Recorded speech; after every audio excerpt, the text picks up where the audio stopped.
पुंडलीकवरदारी श्री ज्ञानदेव तुकाराम सद्गुरु समर्थ त्र्यंबकानंद महाराज की जय। माऊली ज्ञानेश्वर महाराज की जय। जगद्गुरु तुकाराम महाराज की जय। श्री गुरुदेव दत्त।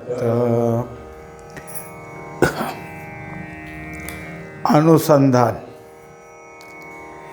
अनुसंधान म्हणजे काय असा चाललेला कालचा विषय।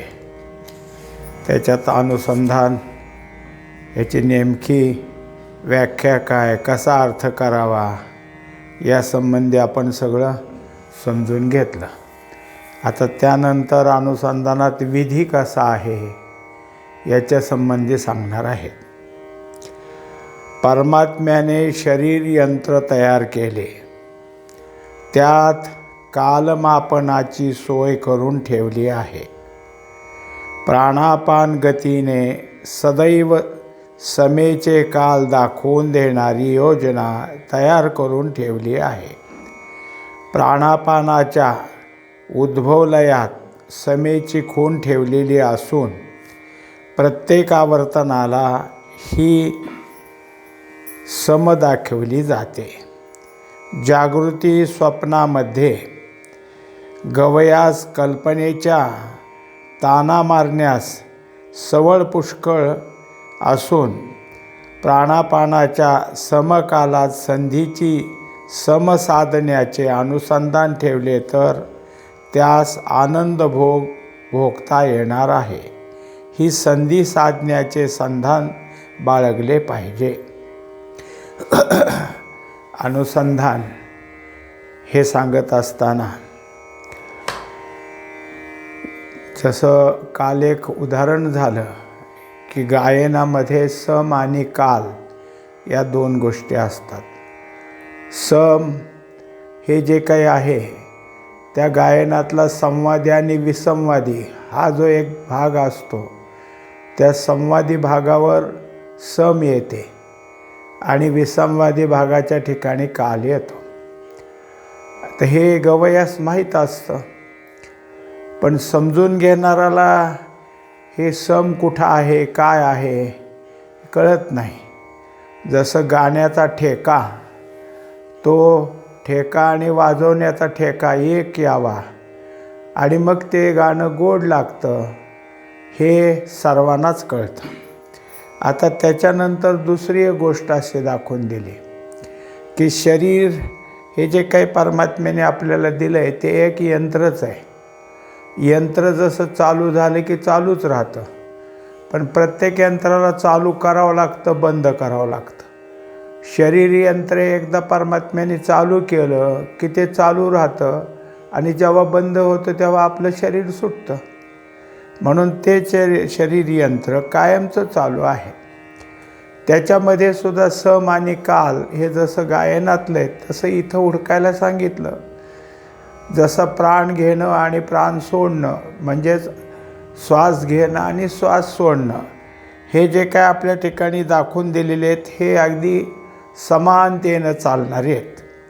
याच्यामध्ये घेणारा श्वास, आत थांबवणारा श्वास, सुटलेला श्वास म्हणजे उच्छ्वास आणि त्यानंतर घ्यायचा जो श्वास आहे त्यामधला रिकामं पोट, ह्या सगळ्या चारही भागाला आवर्तन म्हटलेलं आहे। या आवर्तनामध्ये जसं जसं आपल्याला श्वासाच्या आणि उच्छ्वासाच्या या दोन्हीमध्ये प्राण आणि अपान यांचं जे काही आहे ते क्रमानुसार चाललेलं असतं। जेव्हा आपण श्वास घेत असतो तेव्हा प्राण पोटात जातो, तेव्हा अपान खाली सरकतो। जेव्हा आपण वर येतो तेव्हा उच्छ्वास सुटतो आणि मग आपलं पोट रिकामं होतं। मग त्यावेळेस प्राण आणि अपान दोन्ही अंतर ठेवून राहतात। तोही वर आलेला नाही आणि हाही आत जात नाही। याला सम म्हणायचं किंवा याला संधी म्हणायचं। ही जी संधी आहे की श्वास घेतला नाही म्हणून प्राण आत गेलेला नाही, त्याने आपणाला दाब दिलेला नाही आणि आपण वर यायची वेळ नाही म्हणून तो वर आलेला नाही. अशी जी एक संधी आहे त्या संधीला साधणं म्हणजेच काय आहे, हे संधान. तेव्हा हे संधान सम आणि काल याच्यासारखंच आपल्याला समजून दिलं. मग याच्यामध्ये जो श्वास आत घेतला जातो त्याचा जो कुंभक साचतो हा कालाचा भाग आहे आणि उच्छ्वास होतो आणि त्यावेळेस मोकळं पोट जे होत असतं ह्या संधी म्हणजे तो समेचा भाग आहे. तेव्हा हे शोधत राहणं, त्याच वेळेस अनुसंधान ठेवणं.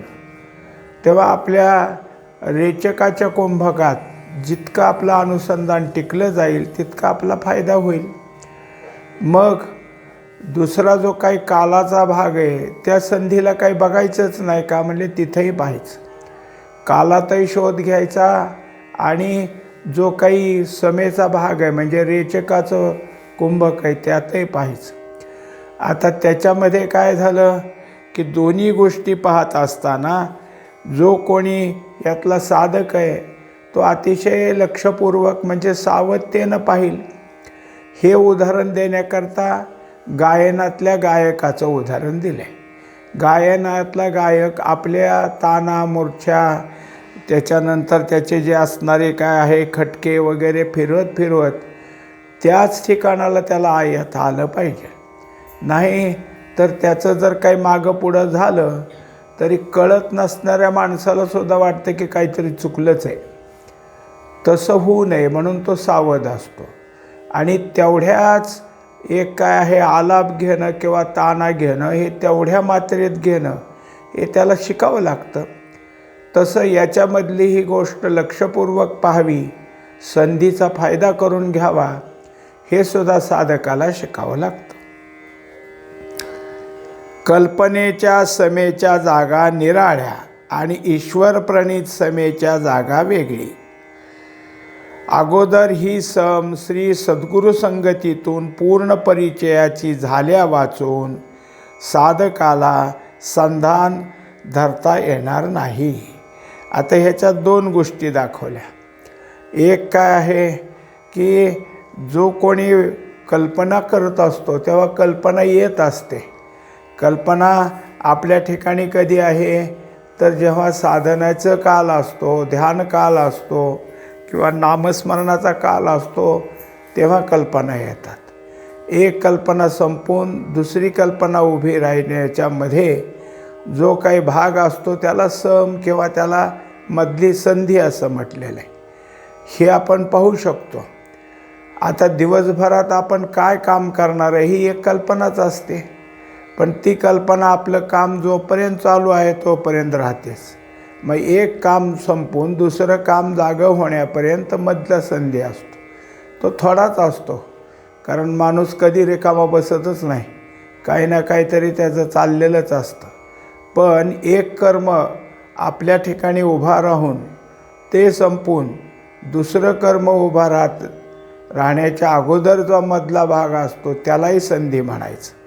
मग आपण काढलेली कल्पना, कोणतं काम करायचं आहे, कसं करायचं आहे, ते आपली संधी निराळी आणि ईश्वराने आपल्या पुढं कर्माची प्रेरणा देऊन एक कर्म संपून दुसरं कर्म उभा करण्याच्या मध्ये दिलेला जो काही वेळ आहे ती ईश्वराची आहे.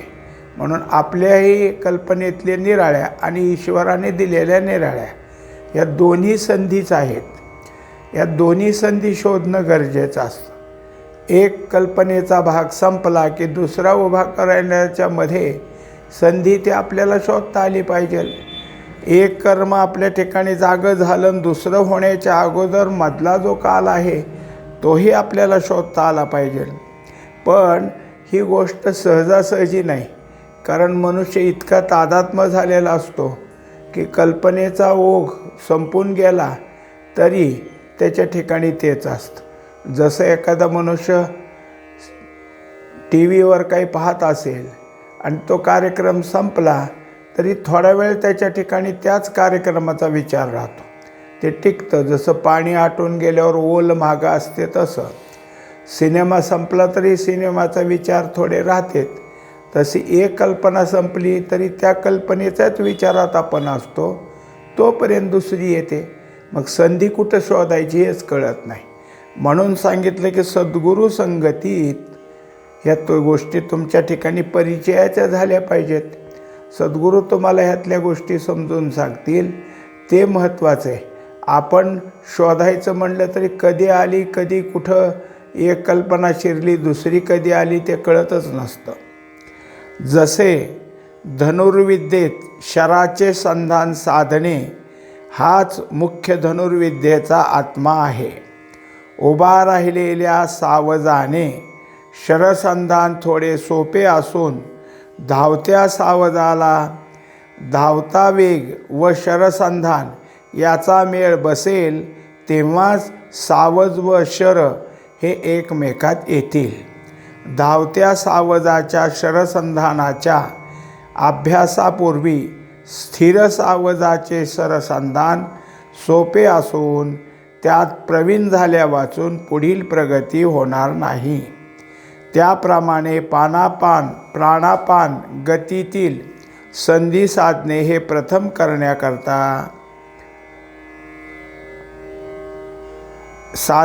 प्रथम करता येण्यासारखे आहे. काही गोष्टी कशा समजून सांगायच्या ते पहा. त्याच्याकरता उदाहरणं मुद्दाम दिलेली असतात. या उदाहरणात सांगितले की एखादा काय आहे, धनुर्विद्येचा आहे, म्हणजे तो धनुष्यबाण घेतो आणि पुढं जे काय आहे त्याची शिकार करायची. मग ते शिकार जर एका जागेला स्थिर उभा असेल तर त्याच्यावर नेमबाजी करून बाण मारता येतो, ती शिकारही साधते. पण शिकार पळतीये, अशा वेळेस त्याचा पळण्याचा वेग तो कुठून कुठे येईल आणि नेमका आपला बाण त्याला कसा लागेल हे एक काय आहे त्याचं कौशल्य आहे. जे उभा राहिलेली शिकार साधणं हे अवघड नाही, पण पळती शिकार साधणं हे अवघड असतं. पण ह्या दोन्ही गोष्टी ज्याला येतात तो धनुर्विद्येत पारंगत झाला. पण पळती शिकार साधण्याकरता त्याला उभा राहिलेल्या शिकारीकडे तरी बरोबर बाण मारता यावा. शिकार उभा राहायची आणि ह्याचा बाण त्याच्यावरून पलीकडे जायचा, त्या शिकारीच्या डोक्यावरून किंवा शिकारीच्या अंगावरून पलीकडे गेला, त्याला धक्कासुद्धा लागला नाही, ते सावध होईल, पळून जाईल. मग त्याला न कळू देता बरोबर त्याच्या ठिकाणी आपल्याला कुठं बाण मारायचा ते साधता आलं, म्हणजे ही नेमबाजी करण्याचा त्याने अगोदर प्रयत्न करावा. तो त्याला एकदा आला की मग पळत्या सावजाची कशी शिकार करावी हेही त्याला साधता आलं पाहिजे. ह्या दोन्ही गोष्टी करण्याकरता त्याचे प्रयत्न हेच महत्त्वाचे आहेत. आता तसंच आहे की याच प्राण आणि आपण यांची जी गती, या गतीतील जी काही संधी ती शोधण्याचा आणि ते प्राप्त करून घेण्याचा तुम्हालासुद्धा प्रयत्नच करावा लागेल. जसं धनुर्विद्येच्यातले हे जे काही आहे त्याचा अभ्यास त्याला करावा लागला, तसं इथंसुद्धा या प्राणापानाची गतीच आहे. किती वेळ आत येतो श्वास, किती वेळ थांबतो, किती वेळानं उच्छ्वास होतो, ज्याचे त्याच्या प्रकृतीप्रमाणे.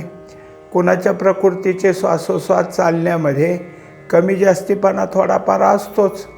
किती म्हणलं तरी तेवढी जी काही थोडीफार फरकाची जागा आहे ते त्यात आहे. कारण काय, कोणाची कफ, कोणाची पित्त, कोणाची वात अशी प्रकृती असते आणि त्याप्रमाणे श्वासाची गती ठरते. पण ह्याच गतीत ज्याची त्यांनी शोधणं, म्हणजेच त्यांनी त्याच्या अभ्यासाची त्याची जी काय असल तयारी ती केलेली आहे. कोणत्याही सत्कर्मारंभी प्राणायाम करणे ही कर्मारंभाची गणेश पूजा आहे. प्राणायाम न करता संध्या, वैश्वदेव, पितृयज्ञ किंवा कोणताही धार्मिक संस्कार करणे विफल होय. आता दाखवलं प्राणापान कसं गरजेचं आहे, तर त्यांनी असं दाखवलं की कोणतंही धार्मिक कार्य करताना पहिल्यांदा आचमन आणि त्यानंतर प्राणायाम करायला सांगतात. मग प्राणायाम हा सगळ्याच कर्मातला आरंभाचा भाग झाला. त्याच्यामध्ये कोणतंही असो, जी रोजची संध्या असो किंवा जर वैश्वदेव दररोज नित्यनेमानं करत असाल तर तो कालावधी असो किंवा कधीतरी श्राद्ध तिथीला महालय तिथीला येणारा पितृयज्ञ असो किंवा कोणतंही धार्मिक कर्म असो, तेव्हा तेव्हा प्राणायाम करणं ही आपल्या काय आहे, सवयीचीच गोष्ट असते. त्यातील रहस्य लक्षात येईल की त्यातून कर्मकर्त्यास संधी उपलब्ध करून घ्यावयाच्या असतात. मग आता हे का सांगितलं, तर त्याच्या ठिकाणी या गोष्टी एकदा लक्षात आल्या की त्याला या संधी शोधण्याचा जो काही रोजचा अभ्यास आहे तो करावा लागेल.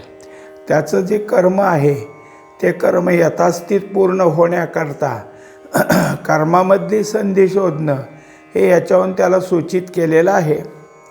प्राणायामामध्ये पूरक, कुंभक, रेचक, कुंभक असा क्रम असून कुंभकाद्वारे त्याला संधीपूर्ण परिचयाचे करून घ्यावयाचे ठिकाण आहे.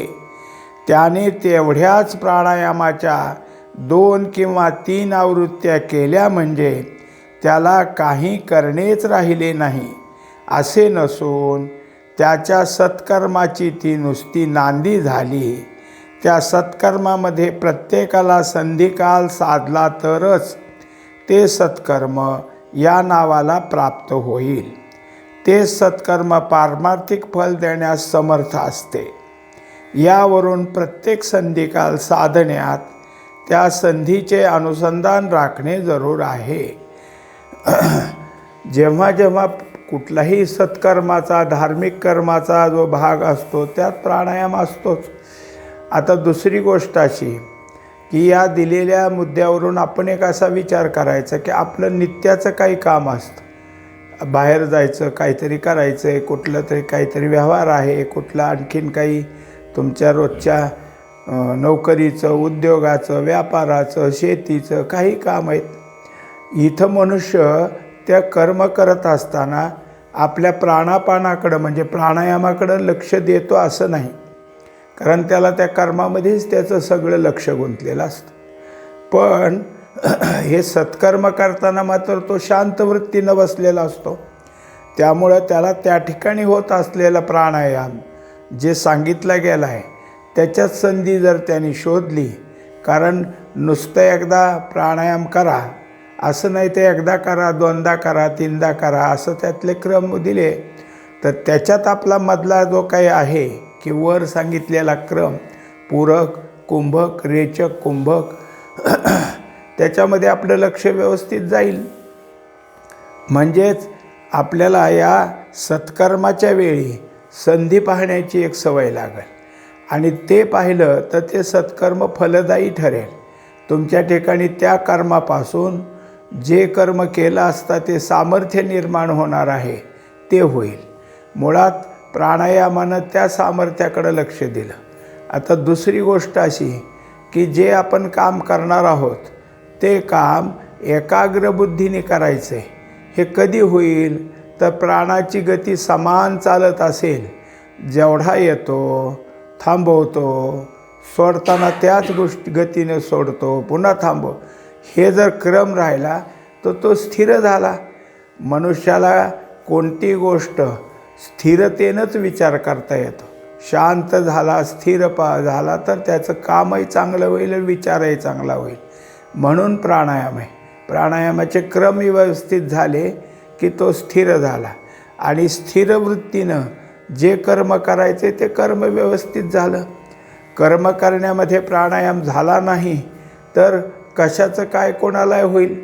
एखादा मनुष्य पूजेला बसला आणि त्या पूजेत त्याला सांगितलं की आता पाणी घाल, आता पंचामृत घाल, तर तो उलटंच काहीतरी करेल. जिथं पंचामृत सांगितलं तिथं पाणी घालेल, पाण्याच्या ठिकाणी पंचामृत घालेल, हळदीच्या ठिकाणी कुंकू घालेल, कुंकाच्या कारण का तर त्याचं लक्ष नाही. लक्ष का नाही तर त्याने लक्ष लागावं असं अगोदर केलंच नाही. म्हणून प्राणायाम करणं हे लक्ष ठेवण्याकरता आहे. तो आता स्थिर झाला म्हणजे जे सांगितलं आहे त्याप्रमाणे करेल. सांगणारे नसतील तर स्वतःच्या ठिकाणी ते स्थिर बुद्धीने त्याचं सगळं कर्म चालेल. म्हणून हे सगळं स्थिरतेनं करावं आणि त्याची जी काही प्रत्येक आवर्तनाच्या मधली संधिकाल आहे तो जर आपण लक्षपूर्वक पाहिला तर आपल्याला सत्कर्म करता येईल किंवा ते धार्मिक कर्म करता येईल, नाही तर परमार्थाची साधना करता येईल. हे सगळं करण्याकरता आता सगळ्यात महत्त्व कशाला सांगितलं तर प्राणायामाला. प्राणायामातच संधी शोधायला शिकावी. ती संधी इतकी परिचयाची करून घेण्याकरता तसा अभ्यास करावा. प्रत्येक प्राणीमात्राच्या ठिकाणी प्राणायामाच्या समतेचा काल असतोच, पण किडा, मुंगी, पशु, पक्षी यांना तो साधता येत नाही. कारण संधिकाल जरी असला तरी तो अज्ञानाने आवरत असल्यामुळे त्याला त्यात प्रवेश करता येत नाही. मानवी जीवनात तसा संधिकाल जरी असला तरी त्याच्या स्वतंत्र बुद्धीने त्यात प्रवेश करू म्हटले तरी अज्ञान आवरण असल्यामुळे त्यात प्रवेश होत नाही.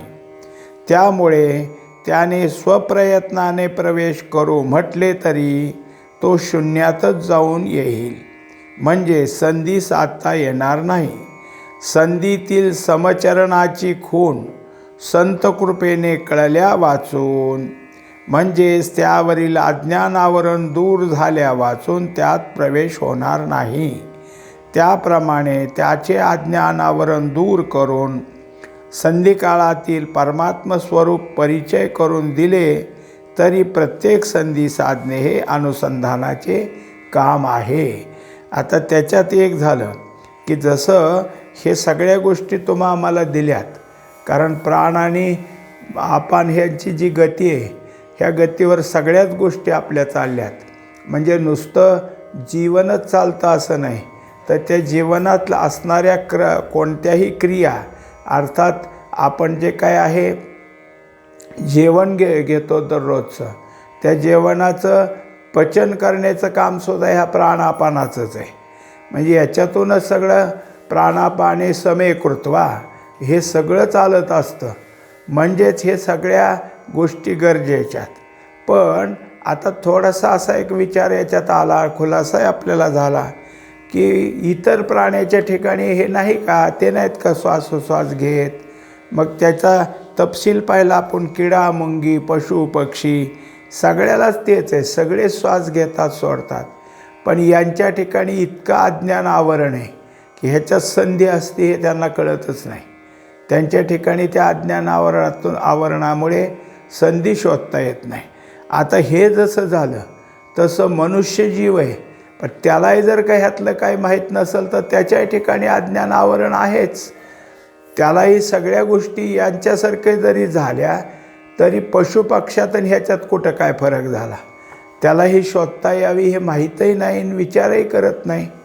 म्हणजेच हा सगळा जो काही आहे त्याच्यामध्ये त्याला जर काहीच ह्यातलं माहीत नसेल तर त्यांनी हे सगळं केलं तरी काही नाही, कारण स्वबुद्धीने हे सुचत नाही, स्वबुद्धीनं याच्याकडं लक्ष जात नाही.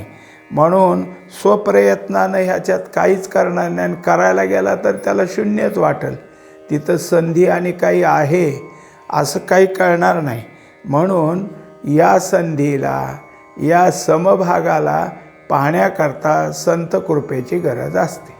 म्हणून ज्यांच्याकडं संत कृपा झाली तेच फक्त काय करतील तर या गोष्टीकडं लक्ष ठेवतील. एरवी प्रत्येकजण श्वासोश्वास घेतोच ना, सगळ्याचे श्वास चालतेत, पण कोणताच मनुष्य मी आता संधी पाहिली, मी आता संधिकालाकडं लक्ष ठेवलं, कोण म्हणेल, कोणीच म्हणणार नाही. मग कोण म्हणेल तर ज्याला संत कृपेनं याकडं लक्ष ठेव असं सांगण्यात आलं आहे, तो मात्र म्हणेल की माझा आजचा सगळा काल किंवा मी दिलेला वेळ त्या संधी शोधण्यात गेला आणि मला इतक्या काही संधी सापडल्या.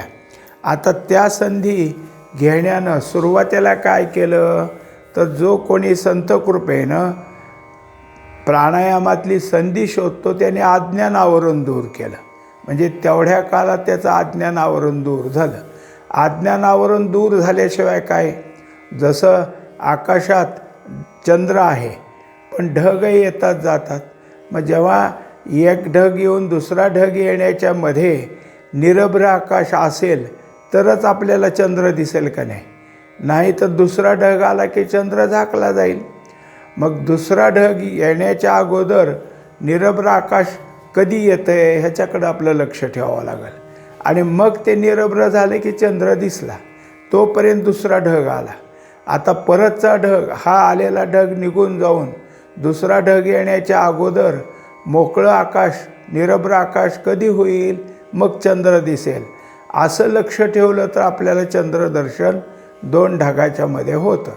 तसं एकदा संत कृपेनं यातल्या संधीला शोधायला लागला तर परमात्मा स्वरूपापर्यंत जाशील. जसं इथं चंद्र दिसतो तसं तिथं त्या संधिकालात परमात्मा दिसेल. कारण संधिकालात कोणत्याच प्रकारचा आवेग नाही, कर्माचा आवेग नाही, कल्पनेचा आवेग नाही. मग हा जो मोकळा काळ आहे तो इथून तिथून मोकळा आहे. आता त्याच्यामुळं काय आहे की जसं एखादं मोठा रस्ता असतो आणि सरळ रेषेत असतो, आपली नजर जाईल तिथपर्यंत तो रस्ता दिसतो. पण काहीच वाहन त्याच्यावर आलं नाही तर रस्ता स्पष्ट दिसेल. पण वाहनच एकामागे एक येत असली तर रस्ता कसा दिसेल? एकामागे एक वाहनांची जर रांग लागली असेल तर रस्ता थोडासुद्धा दिसणार नाही. मग सगळे वाहनच दिसतील. आणि 2 वाहनं 4 वाहनं निघून गेली आणि रस्ता रिकामा झाला तर दिसेल. तसंही वाहक कल्पनेचे वाहनं, प्रेरणेचं वाहनं सतत चालू आहे. वृत्तीरूपी रस्त्यावर सारखी वर्दळ आहे. मग कसं शोधायचं?